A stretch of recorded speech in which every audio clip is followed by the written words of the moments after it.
Welcome to my blog. আজকে আমি কি রান্না করব তাই তোমাদের সাথে সবার সাথে শেয়ার করব। এই তোমরা দেখতেই পারছো এখানে তেলাপিয়া মাছ আছে। তো আমরা এই মাছটাকে তেলাপিয়া বলেই চিনি। আর তোমরা দেখতেই পারছো মাছগুলো এখনও জিন্দা আছে, একটা মাছও মরে নেই। তো আজকে আমি কিভাবে বানাবো এটাই শেয়ার করব। আমি এখন কাঁচা লঙ্কা আর টমেটো নিয়েছি, সাদা শস্য, পোস্ত নিয়েছি, আর দুটোটাই অল্প অল্প নিয়েছি, যখন একসাথেই বানাবো মিক্স করে। তো অল্প অল্প নিয়েছি আর নারকেল বাটা নিয়েছি, নারকেল পেস্ট করবো এখন একসাথে।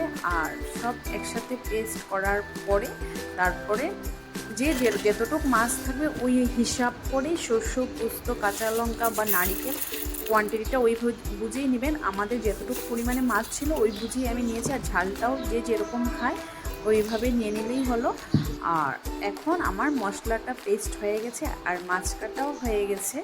মাছগুলো দেখতেই পাচ্ছো অনেক ভালো বা অনেক তাজা ছিল। আর নুন আর হলুদ দিয়ে এখন আমি ভালো করে মাছটাকে মেখে অল্প টাইমের জন্য রেখে দেবো, কারণ তাজা মাছটার মধ্যে লবণ মাখলে মানে ভালো মতন লবণটা মাছের ভিতরে বসে না। তার জন্য লবণটা অল্প বেশি করে অল্প 5 মিনিটের মতন রেখে দিলেই হয়ে যাবে, যেহেতু তাজা মাছ।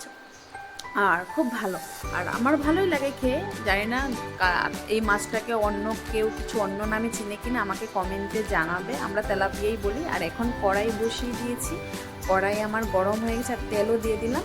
তেল দেওয়ার পরে তেলটা অল্প গরম হয়ে গরম হওয়ার পরে এখন আমি একটা একটা করে মাছ দিয়ে দিব। মাছটা হালকা করে ভাজি করব, কেন কি আমরা শস্য দিয়ে মাছ বানালে মাছটাকে লাল করে ভাজি না, কেন শস্যর মাছটা লাল করে ভাজলে খেতে আমার কাছে ভালো লাগে না। আর কেউ যদি চাও যে লাল করে ভাজতে পারো, কিন্তু আমরা খাই না, তার জন্য আমি অল্প হালকা হালকা করেই ভেজে নিয়েছি। তো এখন সব একসাথে জাগা হবে না, তার জন্য অল্প অল্প করে ভাজছি। এখন তিনটা দিয়েছি, বাকিগুলো আবার পরে দিব, তাই সব ভাজা হয়ে এখন সব দিয়ে দিয়েছি। এখন আমার মাছ ভাজা হয়ে গেছে, ভাজা করে নিয়েছি। আর এখন তেলের মধ্যে আমি কালির জিরে ফোড়ন দিব। আমরা সরষেতে কালির জিরে ফোড়নটাই বেশি দিই। তো এখন কালির জিরে ফোড়ন দেওয়ার পরে মশলাটা যে আমি পেস্ট করে রেখেছিলাম ওই মশলাটাও দিয়ে দিয়েছি। এখন মশলার মধ্যে আমি নুন দিয়েছি পরিমাণ মতো, আর তারপরে নুনের পরে আমি হলুদের গুঁড়ো দিয়ে দিয়েছি।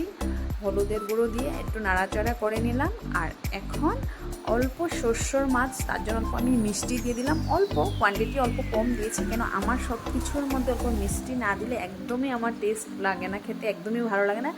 নুন, হলুদ, ঝাল একদম আমার সব কিছু একরকমই হতে লাগবে, তার জন্য খেয়ে তখন ভালো লাগে যে নুন মিষ্টিটা যখন একসাথে হয় না, খুব টেস্ট হয়। আর এখন আমি মশলাটার মধ্যে মাছটাও দিয়ে দিলাম। মাছটা দিয়ে এখন নাড়াচাড়া করে নিব। নাড়াচাড়া করে, কেন মাছটা যেহেতু আমি হালকা ভাজি করেছিলাম, তাই মশলার সাথে একসাথে দিয়ে স্টিমটা অল্প কমিয়ে দিব। স্টিমটা কমিয়ে অল্প সময়ের জন্য মাছটাকে আমি ঢাকা দিয়ে দিব।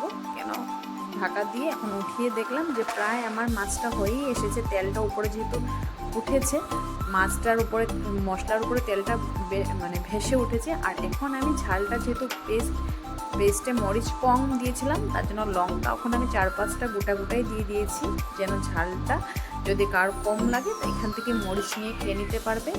তো তার জন্য শস্যর মাছ বেশি ঝাল হলেও খেতে ভালো লাগে না। আর এখন আমি জল দিয়ে দিলাম, গরম জল করেছিলাম তাই দিয়ে দিলাম পরিমাণ মতন। আর কেউ যদি ঝোল খেতে চাও অল্প বেশি দিবে। আর আমি না কম দিয়েছি না বেশি দিয়েছি, কেন শস্যর মাছটা বেশি ঝোল হলেও ভালো লাগে না খেতে। তো এখন আমার মাছ রেডি। আর তোমরা দেখে বলবে যে আমার মাছটা কীরকম হয়েছে। আর একবার ঘরে রেসিপিটা ট্রাই করে দেখবে, নিশ্চয়ই ভালো লাগবে আমার মনে হয়। আর যদি আমার রেসিপিটা ভালো লেগে থাকে প্লিজ লাইক, কমেন্ট, শেয়ার